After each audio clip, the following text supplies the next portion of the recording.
오늘 여러분과 더불어서 함께 살펴보실 우리 하나님의 말씀의 제목은 이유 있는 창조의 섭리라는 주제를 가지고 우리 하나님 말씀을 통해서 복받는 시간 가져보도록 하겠습니다.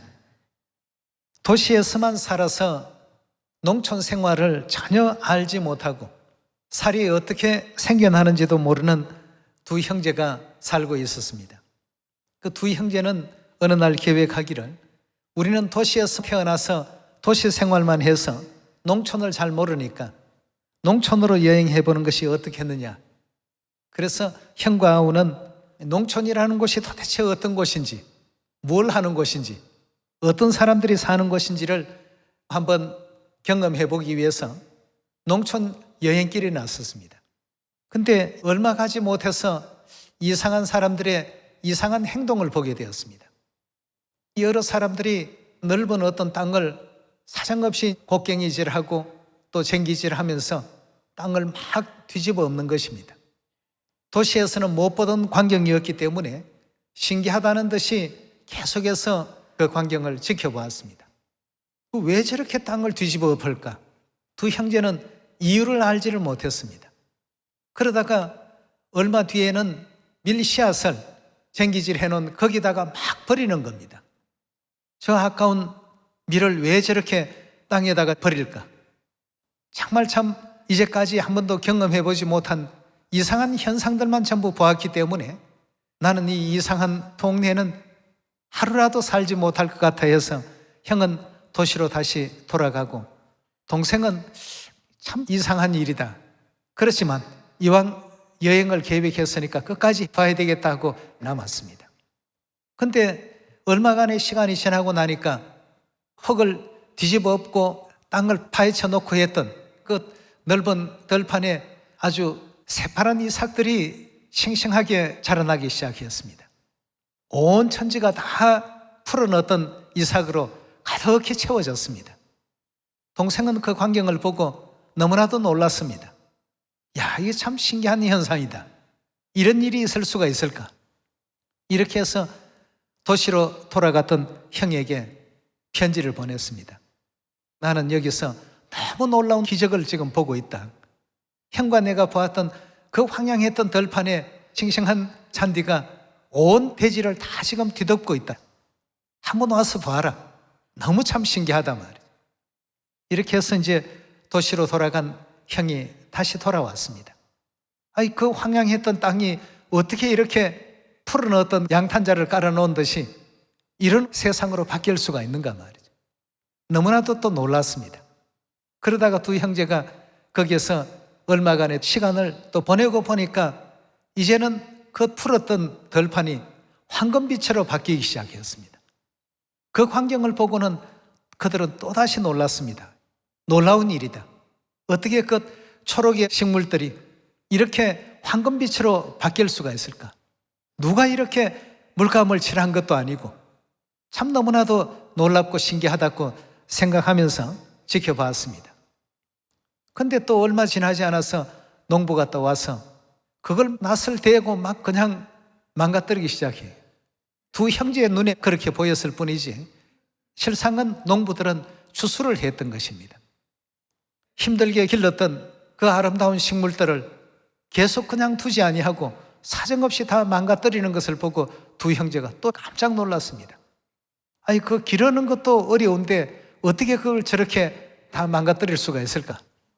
형은 그 광경을 보고 나는 도저히 이 농촌 이해를 못하니까 여기 이상한 사람들과 더 이상 섞여 살고 싶지 않다 하고 이제 왔던 도시로 다시 돌아가 버렸습니다. 동생은 가만히 생각하면서 이왕 시작한 여행이니까 끝까지 한번 지켜보자 말이에요. 이렇게 하면서 그들이 탈곡을 하고 그 탈곡된 밀이삭을 푸대에 넣고 하는 이 모든 일을 이제 옆에서 도와주기 시작했습니다. 창고에 수확한 밀들을 저장하면서 동생은 씨앗을 뿌리고 밀을 거두고 하는 일에 크나큰 경외감을 느끼기 시작했습니다.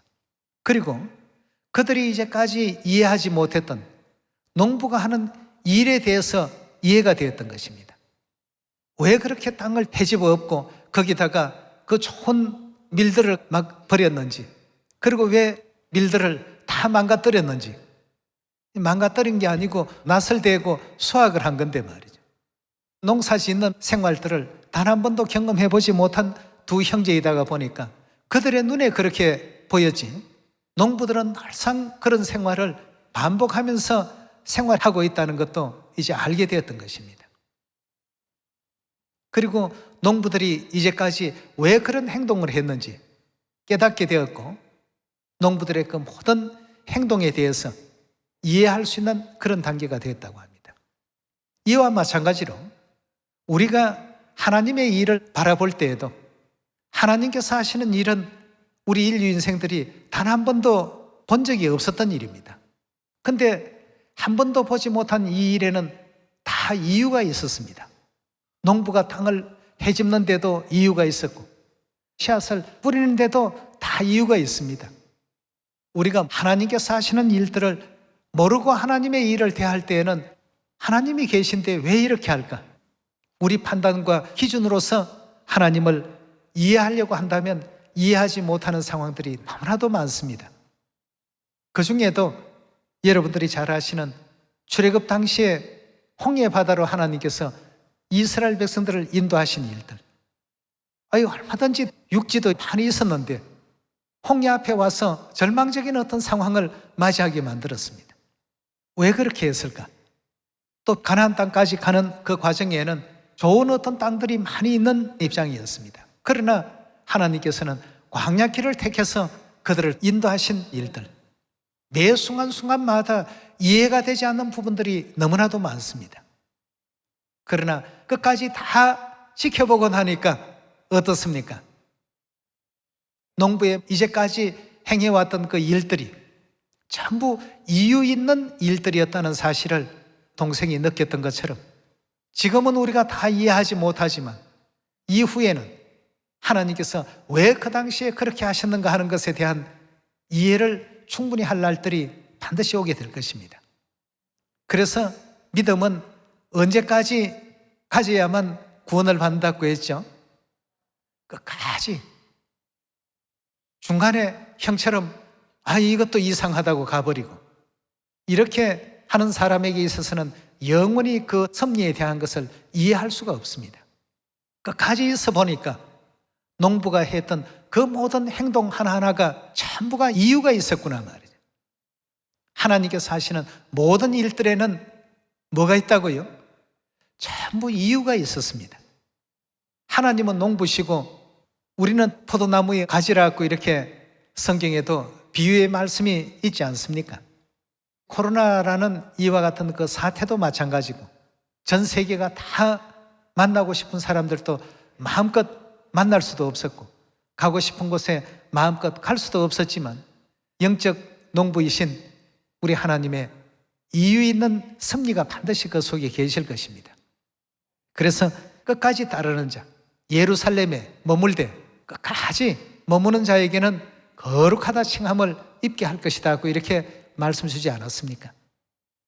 어떤 사람은 경제가 조금 어려울 수가 있고, 어떤 사람은 지식이 좀 부족해서 여러 가지 손해를 보는 수가 있고, 어떤 사람은 믿음이 좀 부족해서 여러 가지 어려움 속에 휘말리는 경우도 있을 것이고, 어떤 사람은 주위에 자신을 힘들게 하는 사람을 통해서 여러 가지 연단의 사이에 있는 사람도 있을 수가 있고, 주위의 어떤 핍박, 여러 가지 내가 원치 않는 어떤 상황들 속에 우리는 살아갈 수밖에 없습니다. 그 안에는 오늘 제목처럼 이유 있는 하나님의 섭리가 있습니다. 이유 없이 이 지구를 경영하시는 하나님이 아니십니다. 절대 잘못되게끔 인도하시는 우리 하나님이 아니시다는 것을 우리 모두가 또 이 시간을 통해서 굳게 믿어야 되겠습니다. 그렇다면 하나님께서는 가라지와 알곡의 비유를 통해서, 가라지는 불사르게 단으로 묶고 알곡은 모아서 어디에 드린다고 했습니까? 내 곳간에, 즉 천국으로 우리를 인도해 가시는 그 과정을 가라지와 알곡 비유 속에서도 그런 말씀을 주셨습니다. 다시 말해서 하나님께서는 우리를 천국으로 인도하기를 원하고 계십니다. 그 모든 과정에는 이해할 수 없는 일들, 내가 원치 않는 일들, 이런 상황들을 만날 때가 참으로 많을 것입니다. 그러나 그 속에는 전부 이유가 있는 섭리가 있습니다. 그걸 꼭 믿으셔야 됩니다. 왜 나만 이렇게 힘들까? 왜 나에게만 이런 어려움이 있을까? 수만 가지 어떤 일들이 있습니다만 꼭 그리 해야 될 이유가 다 있다는 것입니다. 농부가 그 하는 모든 행동 하나하나가 전부 이유가 있었습니다. 가라지와 알곡의 그 비유 속에서도 우리를 천국 곳간에 들이시겠다고 하신 것을 보면 천국으로 인도하기를 원하시는 하나님의 뜻을 그 비유 속에서 살펴볼 수가 있지 않습니까? 그렇다면 천국 가려면 우리가 뭘 가져야 되죠? 계시록 21장 4절의 말씀을 보면 천국에는 죽음을 가지고는 갈 수가 없습니다. 사망이 없는 곳이기 때문에 영생을 가지고 가야 되는데 우리 자녀들에게 영생을 주시기 위해서 하나님께서는 수많은 믿음의 조상들을 세우시고 그 믿음의 조상들이 때로는 우상 숭배, 때로는 하나님께서 기뻐하지 않는 패역한 어떤 행위로 말미암아 전부 또 멸망당하고 후손들이 태어나고 그 후손들이 하나님을 올바르게 믿어서 복을 받고 이런 어떤 내용이 6천년 내내 계속 반복되고 있지 않습니까? 이렇게 하다가 오늘날 여러분과 제가 살고 있는 이 마지막 성령 시대 우리 자녀들에게 영생의 길로 인도하실 하늘 어머니를 허락지 아니하셨습니까? 어머니로 말미암지 아니하고는 영생을 얻을 수 없다라는 이 귀한 교훈의 가르침도 아브라함 때 나올 수도 있었고 모세 때 나올 수도 있었고 초림 때 그 모든 내용들을 공개적으로 쉽게 이렇게 밝힐 수도 있었겠지만 성경의 6천년 예언사를 바라보게 되면 언제 등장이 되어야 됩니까? 6천년 끝자락에 등장하셔야 되기 때문에 여러분들과 제가 있는 이 시대에 오시게 된 것 아니겠습니까? 전부 이유가 다 있었습니다. 그래서 시온에 남아있는 자, 예루살렘에 끝까지 머물러 있는 자들은 거룩하다 칭함을 받게 될 것이다. 있어 보니까 하나님께서 왜 그때 그렇게 하셨는지 전부 이제 이해가 되니까 말이죠. 2000년 전 예수님께서 발을 씻겨주려고 할 때 베드로가 거절했다가 나중에 이제 머리부터 발까지 다 씻어주십시오라고 이렇게 얘기했던 그 장면 속에서 예수님 말씀이 네가 이제는 알지 못하지만 이후에는 알게 될 것이다 말이죠. 우리가 역시 마찬가지입니다. 하나님께서 인도해 가시는 과정마다 이해가 안 되는 일들이 참 많죠. 하나님이 계시면 이런 것도 이렇게 해주셔야 되고 저런 것도 저렇게 해주셔야 되지 않느냐. 내 생각 속에서 하나님을 판단을 합니다. 그러나 하나님께서는 마침내 우리를 어디로요? 영원한 천국 곳간에 들이시는 것이 하나님의 뜻이고 목적이십니다. 그래서 이 시대에 하늘 어머니를 우리 자녀들에게 알게 해주시고 보내주신 것 아니겠습니까? 오늘 거기에 대한 말씀 요한계시록 4장을 한번 열어서 찾아보도록 합시다. 4장 10절의 말씀 보시면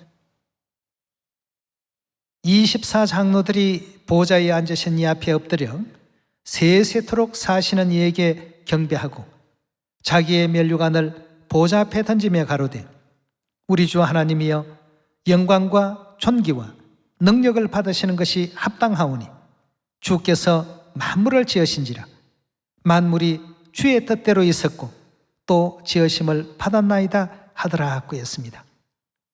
자, 이 말씀을 볼 때마다 너무 은혜가 되고 신비롭습니다. 만물이 주의 뜻대로 전부 있었고 그럼 하나님께서 창조하신 그 섭리 속에는 전부 이유가 있습니다. 이유가 있는 어떤 활동을 하시고 이유가 있는 어떤 상황이 우리 주위에 펼쳐지게 되고 우리가 천국 가기에 가장 적합하게 조성을 시켜놓습니다. 언젠가 한번 말씀을 드리긴 했습니다만 북해에서 주로 청어를 많이 잡아서 육지로 이렇게 운반해 오는데요. 시간이 좀 많이 걸리는 모양입니다. 그냥 청어들끼리만 잡아오게 된다면 그 집안 다 죽게 된답니다. 물고기를 업한장에 이렇게 판매를 하게 될 때 살려서 가져오는 것보다 몇 배나 이 죽은 것은 가치가 떨어지는 모양입니다. 그래서 그 어부들이 이제 곰곰이 생각하다가 거기에 청어의 천적을 집어넣었습니다. 물메기도 천적이 될 수 있고 때로는 숭어가 이제 또 천적이 되기도 한다네요. 청어와 숭어를 한꺼번에 이렇게 집어넣어서 가지고 오게 될 것 같으면 거의 99%가 죽지 않는답니다. 그런데 천적 없이 그냥 담아서 이렇게 오게 된다면 육지에 도착하기도 전에 그 집안 다 죽어버린답니다. 우리 하나님께서도 우리 자녀들을 하늘 곳간에 다 인도하기 위해서 여러 가지 고난과 어려움들을 때로는 주시는데 하나님께서는 어떤 뜻으로 고난과 어려움을 주신다고 생각하십니까? 이 고난을 통해서 너희가 반드시 천국에는 와야 된다 하는 이 어떤 메시지를 어려움과 고난과 더불어서 함께 주신다는 것을 우리가 꼭 명심을 해야 되겠습니다. 청어 같은 고기만 하나님께서 다 만들어 놓으셨다라고 한다면 사람이 신선한 어떤 해산물을 먹기에는 굉장히 참 어려움이 많았을 것입니다. 천적들이 있기 때문에 고스란히 다 살려서 운반할 수 있는 여건들이 조성이 되었다는 것을 바라보게 된다면 우리 주위에 어려움들이 생길 때 여러분들은 그 어려움 속에 낭망하거나 절망하지 마시고 하나님께서 너는 반드시 살아야 된다, 꼭 천국에 와야 된다 하는 것을 이런 방식으로 표현했구나, 이렇게 또 이해해 주시면 옳지 않겠나 하는 생각이 듭니다. 만물이 주의 뜻대로 있었고 주의 뜻대로 창조되었다라고 하셨는데 그 중에 오늘 이유 있는 창조의 섭리라는 이 주제 속에 하늘 어머니를 우리에게 또 주신 뜻에 대해서도 함께 또 살펴보도록 하겠습니다. 우리 창세기 1장 26절의 말씀 함께 보겠습니다. 하나님이 가라사대 우리의 형상을 따라 우리의 모양대로 우리가 사람을 만들고 그로 바다의 고기와 공중의 새와 육축과 온 땅과 땅에 기는 모든 것을 다스리게 하자 하시고 하나님이 자기 형상 곧 하나님의 형상대로 사람을 창조하시되 남자와 여자를 창조하셨더라 하고 했습니다. 하나님께서 창조하실 때에는 영적 세계의 것을 모델로 해서 하나님의 형상 그대로 사람을 창조하셨더라 하고 했습니다. 남자의 형상과 여자의 형상은 하나님의 형상 그대로입니다. 하나님의 형상 안에 남성의 형상과 여성의 형상이 존재한다는 것 다 알 수 있는 내용 아니겠습니까? 그 남성적 형상의 하나님을 아버지 하나님이라고 인류는 지금까지 부르고 있습니다. 남성적인 형상의 하나님을 아버지라고 부른다면 여성적 형상을 지니신 그 하나님에 대해서는 누가 되어야 되겠습니까? 당연히 어머니 하나님 아니시겠습니까? 근데 이 땅의 아버지의 역할과 어머니의 역할을 잘 보시면 자식을 낳는 일은 아버지는 못합니다. 이 일은 오직 누구에 의해서만 이루어질 수 있습니까? 자녀를 낳는다라고 하는 것은 다시 말해서 생명을 준다는 의미가 되겠습니다. 생명을 주는 일만큼은 어머니에 의해서 이룰 수 있도록 창조를 해놓으셨습니다. 그리고 하늘의 그 모든 이치를 조금이라도 이해할 수 있도록 이 땅에 육의 아버지의 존재, 또 육의 어머니의 존재, 육의 자녀들의 존재를 전부 탄생시켜서 예수님께서 이 땅에 오셔서 하나님이 우리 아버지이심을 알려주시고 우리가 아버지 어머니의 아들들이요 딸들이라는 사실을 우리에게 밝혀놓으시고 올리우셨습니다. 오늘날 이 시대에 아무리 믿음이 좋은 사람도, 아무리 사랑이 많은 사람도, 아무리 하나님의 율례와 규례와 법도를 잘 지켰다 하더라도 영생의 어떤 약속을 받을 수 있는 어머니의 존재가 아니 계신다라고 한다면 우리가 아무것도 아니다는 사실을 다시 한번 확인할 수가 있겠습니다. 여러분, 소설책을 보더라도 중요한 내용은 어디에 드러납니까? 맨 끝에 다 드러납니다. 가장 중요한 그 핵심 결론은 언제나 보면 끝에 다 있습니다. 그래서 우리 믿음도 끝까지 가볼 때에 하나님께서 왜 그런 일들을 펼치셨을까? 왜 그때 그런 일들이 발생이 되었을까? 전부 이유가 있는 어떤 행동을 하셨구나 하는 사실을 확인할 수가 있습니다. 요한계시록 우리 21장의 말씀 보도록 합시다. 21장 9절의 말씀 함께 보겠습니다. 7 대접을 가지고 마지막 7 재앙을 담은 7 천사 중 하나가 나와 내게 말하여 가로되 이리 오라. 내가 신부 곧 어린 양의 아내를 내게 보이리라. 여기서 말하는 어린 양은 바로 그리스도를 의미하죠. 그리스도의 아내를 내게 보이리라 하고 성령으로 나를 데리고 크고 높은 산으로 올라가 하나님께로부터 하늘에서 내려오는 거룩한 성 예루살렘을 보였더라 그였습니다. 어린 양의 아내 신부 보여주겠다 하고 보인 것이 결국 거룩한 성 예루살렘을 요한에게 보여주었더라 그였습니다. 그럼 요한이 보았던 그 예루살렘은 성경에서 무엇을 나타낸 말씀인지 갈라디아 우리 4장 열어보도록 합시다. 26절입니다. 오직 위에 있는 예루살렘은 자유자니 누구시라고요? 곧 우리 어머니라. 아멘입니다. 위에 있는 하늘에 있는 예루살렘은 자유자니 우리 어머니라 그랬습니다. 하나님께서 어린 양의 아내 신부를 보여주셨는데 보여주신 어린 양의 신부는 예루살렘이었습니다. 근데 거기서 바로 이렇게 답을 주지 아니하시고 갈라디아 4장과 연결시켜서 위에 있는 예루살렘은 다름이 아닌 우리 어머니를 뜻하고 있다라고 이렇게 성경은 말하고 있습니다. 다시 말해서 육의 어머니를 통해서 육적 생명이 주어지게 되는 것처럼 영의 영원한 생명은 영의 어머니가 존재하지 아니하고는 결단코 주어질 수 없다는 사실을 우리 모든 시온의 자녀들은 반드시 알아야 되겠습니다. 영생이 우리에게 주어지지 않는다라고 한다면 여러분도 저도 천국 갈 수 있습니까? 왜 못 가느냐 하면 하늘나라는 사망이 없는 세계입니다. 사망이 없는 세계에 영생을 갖지 아니하고 갈 수 있는 사람은 아무도 없습니다.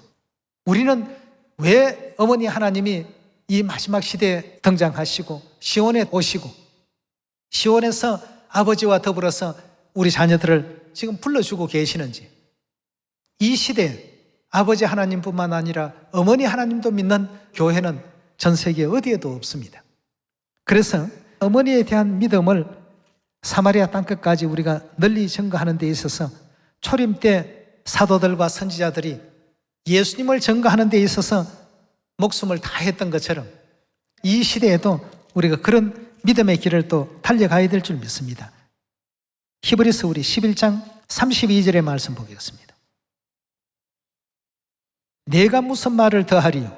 기드온, 바락, 삼손, 입다, 다윗, 사무엘과 및 선지자들의 일을 말하려면 내게 시간이 부족하리로다.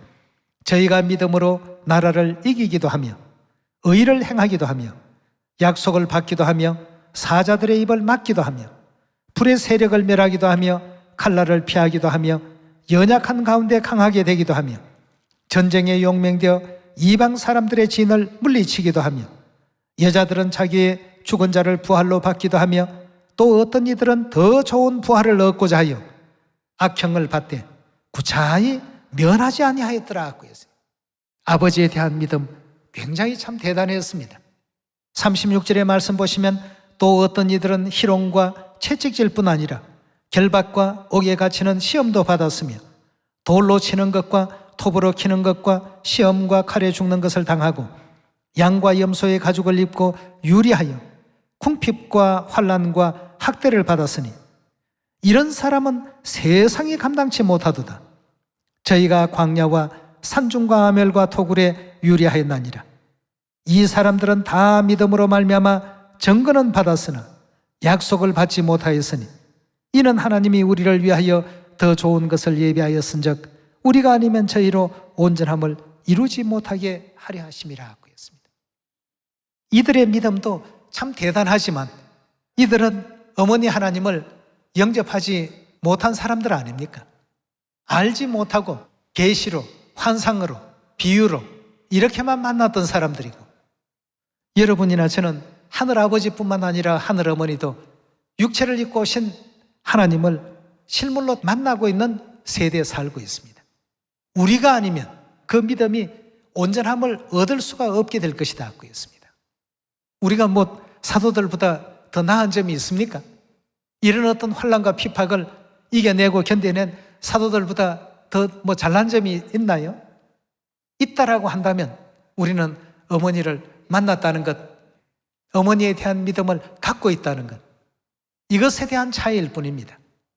자, 이래서 하나님께서는 어머니 하나님을 믿는 사람들에 대해서는 약속의 자녀라 갖고 이렇게 표현을 주셨는데요. 그 약속은 다름 아닌 영원한 생명 아니겠습니까? 어머니가 계셔야 진정한 생명이 주어집니다. 어머니가 이 지상에 없다라고 한다면 이 지구는 결단코 생명의 어떤 세계가 될 수가 없습니다. 어머니가 계셔야 됩니다. 갈라디아 4장 28절의 말씀 살피겠습니다. 형제들아, 너희는 이삭과 같이 약속의 자녀라. 그러나 그때 육체를 따르는 자가 성령을 따르는 자를 핍박한 것 같이 이제도 그러하도다. 그러나 성경이 무엇을 말하느뇨? 계집종과 그 아들을 내어 쫓아라. 계집종의 아들이 자유하는 여자의 아들로 더불어 유업을 얻지 못하리라 하였나니라. 그런즉 형제들아, 우리는 계집종의 자녀가 아니요 자유하는 여자의 자녀니라 하고 했습니다. 여기 계집종의 자녀 이스마엘과 자유하는 여자의 자녀 이삭에 대한 그 내용을 하나님께서 비유로 등장시켜서 우리가 이삭과 같은 약속의 자녀라고 이렇게 일러주셨습니다. 이삭은 장자의 명분을 가질 조건이 없었습니다. 이미 아브라함의 장자는 이스마엘이었으니까 말이에요. 그러나 하나님께서는 아브라함만으로는 충족될 수가 없단 말이죠. 사라로 말미암지 아니하고는 절대 장자가 될 수 없다.